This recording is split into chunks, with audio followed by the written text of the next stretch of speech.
Hello friends, अगर आप भी ग्रुप डी का एग्ज़ाम देने वाले हैं या आपका नेक्स्ट फेज में एग्ज़ाम है तो आप इस वीडियो को ज़रूर देखिए, क्योंकि इस वीडियो को देखने के बाद आप मैथ में 25 या 22 ज़रूर क्वेश्चन अटैम्प्ट कर लेंगे। क्योंकि इसमें मैं एग्ज़ाम दे करके आया हूं और किस टॉपिक से क्वेश्चन नहीं पूछ रहा है उसको छोड़ चुका हूं, और किस टॉपिक से पूछ रहा है केवल उसी टॉपिक का क्वेश्चन जो आया था उसको ही बताऊंगा और टॉपिक भी बताऊंगा। तो वीडियो में अंत तक बने रहिए।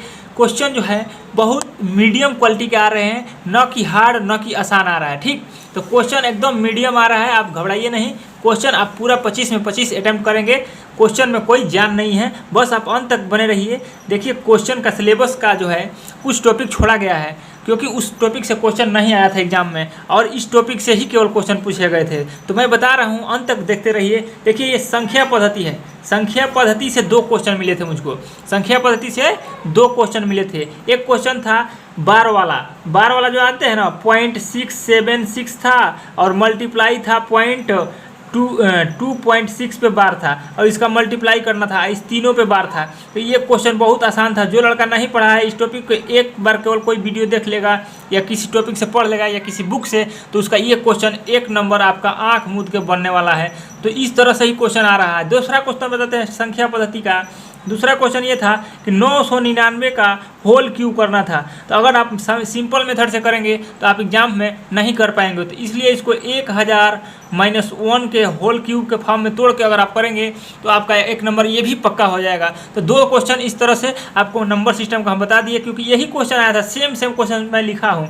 और एक क्वेश्चन औसत से था कि 2 जो पति पत्नी थे उनका, हाँ, तो औसत से मात्र एक क्वेश्चन मुझे एग्जाम में देखने को मिला था। वो भी पति पत्नी का जो एज दिया था, 2 पति पत्नी का एज दिया था 46 वर्ष, और एक पुत्र 10 वर्ष बाद, मतलब 5 वर्ष बाद, दोनों का बढ़ रहा था 5-5 वर्ष, तो 5 वर्ष बाद एक पुत्र प्राप्ति होने के बाद उन लोगों का औसत पूछा था। ऐसा ही डाटा दिया था, बिल्कुल सेम सटीक इसी डाटा पे क्वेश्चन आया था। इसमें कोई त्रुटि नहीं थी। बस आप सिंपल लेवल से अगर आप पढ़ते होंगे या पढ़े भी होंगे औसत, तो आपका क्वेश्चन ये गलत नहीं होगा। चलिए आगे बताते हैं लाभ हानि का क्वेश्चन। तो लाभ हानि में कोई बड़ा क्वेश्चन नहीं आया था, उसमें भी एक छूट वाला क्वेश्चन आया था। देखिए उसमें क्रमिक छूट दिया था, क्रमिक छूट दे करके पूछा था कि लाभ हानि में उसको लाभ होगा कि घाटा होगा। ठीक, तो उसमें 5% का क्रमिक छूट दे रहा था 2 बार, 5% का क्रमिक छूट दे रहा था 2 बार, और उसका अंकित मूल्य 10% बढ़ा करके अंकित कर लिया था। पहले बोला था कि 10% अंकित मूल्य बढ़ा करके हम अंकित कर लेते हैं, उसके बाद 5% का 2 क्रमिक छूट देते हैं, तो बताइए उसको कितना लाभ या घाटा होगा। बस ये क्वेश्चन था। अगर पाइप टंकी की बात किया जाए नेक्स्ट टॉपिक में, पाइप टंकी में, तो इससे एक क्वेश्चन था, मतलब इसमें बारी बारी से खाली करते हैं ना, वही क्वेश्चन था कि मतलब 2 लोग 5 घंटे में एक खाली करता है, भरता है, एक 6 घंटे में, तो बारी बारी से भरवाया जाएगा तो कितने घंटे में भरेगा। ऐसा क्वेश्चन था, बहुत सिंपल था। अगर आप पढ़े होंगे सिंपल मेथड से भी तो आप कर पाएंगे। देखिए एलसीएम और एचसीएफ से था। एलसीएम एचसीएफ मतलब बड़ी बड़ी संख्या नहीं थी, एक 360 था, ऐसा ही था, कुछ 1200 था, और इनमें से पूछा था एलसीएम फाइंड करना था। टोटल का 3-4 डिजिट था, 4 अंक का था कुछ टोटल, ऐसा ही, तो उनमें चारों का एलसीएम फाइंड करना था।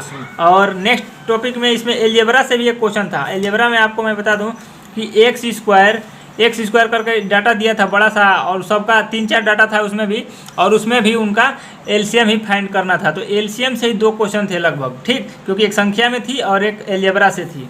और आगे बात किया जाए एज प्रॉब्लम की, तो एज प्रॉब्लम से भी उसमें रेशियो दिया था, एज प्रॉब्लम का रेशियो, इसमें से भी एक क्वेश्चन था एज प्रॉब्लम वाली टॉपिक से। एज प्रॉब्लम के रेशियो वाला मेथड पे था, वो भी आप आसान से कर लेंगे, क्योंकि इस टॉपिक से एक क्वेश्चन फिक्स है। आगे बात किया जाए प्रायिकता का, तो देखिए प्रायिकता का भी सिंपल एक क्वेश्चन था, लेकिन हम प्रायिकता पर ध्यान नहीं दिए थे, इसलिए हमारा क्वेश्चन छूट गया। तो प्रायिकता से भी आपका 1 नंबर पक्का हो रहा है, अगर आप सिंपल क्वेश्चन भी पढ़ लेते हैं तो प्रायिकता से भी 1 नंबर हो गया, यहाँ भी हो गया। आगे परसेंटेज से था 2 क्वेश्चन। परसेंटेज से कितना था, तो परसेंटेज से 2 क्वेश्चन था, ये भी आपको सिंपल ही था, लाभ हानि के रेशियो में था और एक परसेंटेज निकालना था। ठीक, तो इससे आपको 2 क्वेश्चन मिलते थे। और CI/SI का एक क्वेश्चन था, उसमें CI और SI का एक क्वेश्चन था। CI निकालना था उसका 3 साल का, 3 वर्ष का CI निकालना था। बस उसमें सिंपल सा क्वेश्चन था, इसमें कोई बड़ी बात नहीं थी। और एक SI का भी था, मतलब उसमें 2 लोगों का दिया था, तो 2 लोगों में उसमें SI का 2 अलग अलग रेट पे दिए थे, तो उसमें से अंतर निकालना था SI का ही। सिंपल जो इंटरेस्ट होता है उसका अंतर निकालना था। और एक किस्त से था कि मतलब 10-10 हज़ार रुपये जमा करता है, फिर ऐसे ही किस्त से था। तो किस्त से भी बड़ा क्वेश्चन नहीं था, लेकिन अगर आप पढ़े होंगे किस्त तो कर पाएंगे, नहीं पढ़े होंगे तो छोड़ना ही पड़ेगा, क्योंकि एग्जाम में टाइम मैनेजमेंट सबसे बड़ी समस्या हो जा रही है। क्योंकि मैं खुद एग्जाम देकर के आया हूँ तो मैं अपना अनुभव शेयर कर रहा हूँ। आगे नेक्स्ट था बेलन से, एक एडवांस मैथ में ये बेलन था, बेलन टॉपिक होता है। तो उसमें था इसका बेलन का वक्र पृष्ठ का क्षेत्रफल दे दिया था, वक्र पृष्ठ का क्षेत्रफल दे दिया था, और उसका लंबाई भी दे दिया था, क्षेत्रफल दे दिया था और लंबाई भी दे दिया था, और रेडियस पूछ रहा था, रेडियस बराबर फाइंड आउट करना था। तो ये सिंपल क्वेश्चन था। वक्र पृष्ठ का क्षेत्रफल 2πr/h से अगर आप पढ़े होंगे तो 2πr/h को तुलना करके अगर वहाँ पे आप डाटा पुट करेंगे तो आपसे ये क्वेश्चन बन जाएगा। और नेक्स्ट क्वेश्चन टॉपिक जो थी हमारी, नेक्स्ट टॉपिक पाई चार्ट से। पाई चार्ट से एक ही क्वेश्चन था, वृत्त में था, और उसमें 2 चीज़ों का अलग अलग डाटा 4-5 लोगों का दिया था, तो उसमें से डिफरेंट ज्ञात करना था।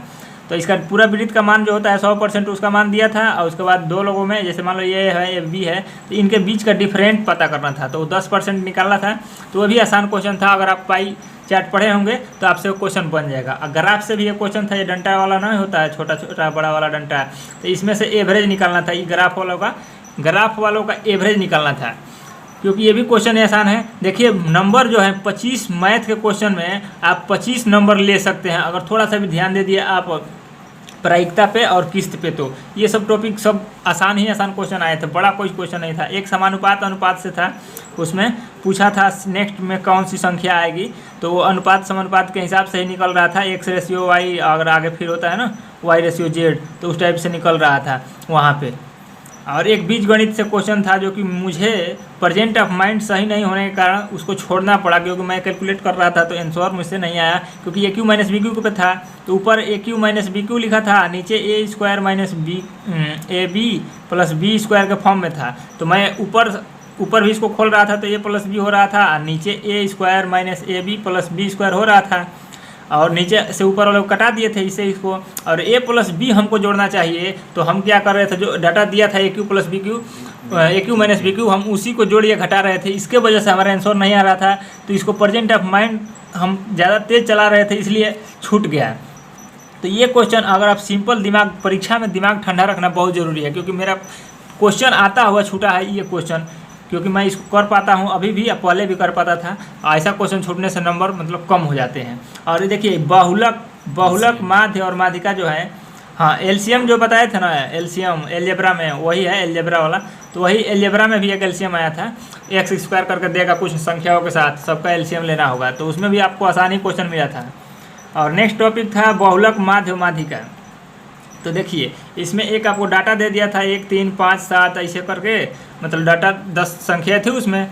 तो उनमें से क्या करना था कि बहुलक निकालना था। कहा था कि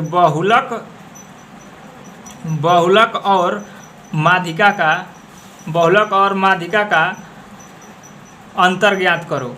ये भी सिंपल, एकदम सिंपल क्वेश्चन था, इसमें भी कोई बड़ी बात नहीं थी। तो मैं दोस्तों उम्मीद करता हूं कि ये टॉपिक आपको समझ में आए होंगे, क्योंकि ये टॉपिक से ही क्वेश्चन सारे आ रहे थे। तो ये टॉपिक सारे आप पढ़ लेंगे तो आपके 25 नंबर कहीं नहीं जाने वाले हैं। बिल्कुल मैथ का जो नंबर होता है प्योर नंबर होता है, 25 में 25 भी आता है किसी किसी बच्चे का। CGL में आप लोग सुने होंगे कि 200 में इस सर का 198 नंबर आ गया, तो 197 नंबर आ गया, ऐसे नंबर आ जाते हैं। तो मैं उम्मीद करता हूँ आप लोगों को ये वीडियो अच्छी लगी होगी, और नेक्स्ट अपडेट देंगे हम रीजनिंग के लिए नेक्स्ट वीडियो में।